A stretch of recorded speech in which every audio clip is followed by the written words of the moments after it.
नूतन राजस्व ग्रामर सीमा निर्धारण जनशुणाणी बसुलई ग्रामवासी तीव्र विरोध प्रदर्शन।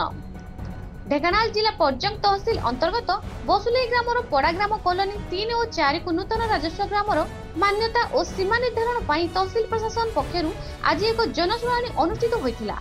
तेबे एही जनशुणाणी पर्जंग अतिरिक्त तहसीलदार मदन मोहन जेना उपस्थित रही शुणाणी करुवा बेले ग्रामवासी नूतन राजस्व ग्रामर सीमा निर्धारण को तीव्र विरोधी करथिले।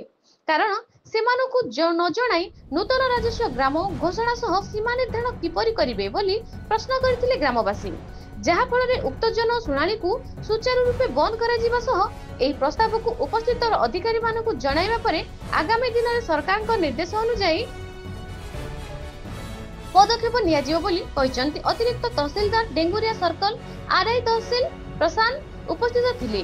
ग्राम पंचायत सरपंच अशांति राउत महोदया एवं ग्राम सभापति तथा पूर्वतन सरपंच संजय कुमार राउत, उपसभापति जलधर जेना, ग्रामर पूर्वतन सभापति वज्रबंधु राउत एवं ग्रामवासी वृंद उपस्थित रही तीव्र प्रतिवाद।